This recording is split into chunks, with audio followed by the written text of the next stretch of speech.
ರೊಟ್ಟಿನೂ ಮಾಡಕ್ ಬರ್ತೈತಲ್ರಿಪ್ಪ ನಿಮಗ ಬಾಳ ಚಲೋ ಅದಿರಿ ನೋಡ್ರಿ ನೀವು. ಎದಕ್ರಿ ರೊಟ್ಟಿ ಮಾಡಕ್ ಬರಂಗಿಲ್ಲ ಅಂತ ತಿಳ್ಕೊಂಡಿದ್ರೇನ್ರಿ?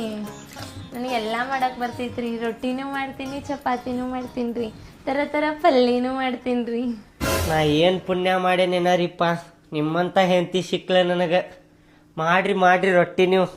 ಆತಾತ್ರಿ, ಜಲ್ದಿನ ರೊಟ್ಟಿ ಪಲ್ಯ ಅನ್ನ ಸಾರು ಊಟ ಕೊಡ್ತೀನಿ. ಹೋಗಿ ಕುಂದ್ರಿ ಅಲ್ಲೇ. ಎಂತ ಹೆಣ್ ಹುಡುಕಿ ಮದ್ವಿ ಮಾಡಿಬೆ ನನಗ. ಬಂಗಾರದಂಗ ಅದಾಳ್ಬೆ ನನ್ನ ಹೆಂಡತಿ. ಮದ್ವಿ ಆಗಿ 1 ವಾರ ಆಗಿಲ್ಲ, ರೊಟ್ಟಿ ಮಾಡಾಕತ್ತಾಳು. ಹಂಗ ಹುಡುಕೇನಪ್ಪ ನಾ ಸೊಸಿ. ನೀ ಬ್ಯಾಡ ಅನ್ನಕತ್ತಿದಿಲ್ಲ. ಹೆಂಗದ ಹಳ್ಳಿ ಹುಡುಗಿ? ಭಾಳ ಅಂದ್ರ ಭಾಳ ಚಲೋ ಅದಾಳ್ಬೆ. ಹುಡ್ಕೊಂಡು ಹೋದ್ರು ಇಂಥ ಹುಡುಗಿ ಸಿಗುದಿಲ್ಲ ನನಗೆ. ಯಪ್ಪ ದೇವ್ರ, ನಿನಗೆ ದೊಡ್ಡ ನಮಸ್ಕಾರಪ್ಪ. ಇಂಥ ಹುಡುಗಿ ಜೋಡಿ ನಂದು ಮದುವೆ ಆಗುವಂಗೆ ಮಾಡಿದ್ಯಲ್ಲ, ಥ್ಯಾಂಕ್ಸ್ ಅಪ್ಪ ನಿನಗ. ಥ್ಯಾಂಕ್ಸ್ ಅಪ್ಪ ದೇವ್ರ. ಬಾಡ್ಯಾ, ದೇವ್ರಿಗೆ ಹೇಳ್ಬೇಡ, ನನಗೆ ಹೇಳಿ ಥ್ಯಾಂಕ್ಸ್. ಕಾಲ್ ಮುಗಿದ ಆಶೀರ್ವಾದ ತಗೋಬಾ. ಹ್ಞೂ ಬೇ, ನೀನ ದೇವ್ರಿದ್ದಂಗೆ ಬೇ. ಇಂಥ ಹುಡುಗಿ ಮದುವೆ ಮಾಡಿ ಅಂದ್ರ ನೀನ ದೇವ್ರ ಬೇ.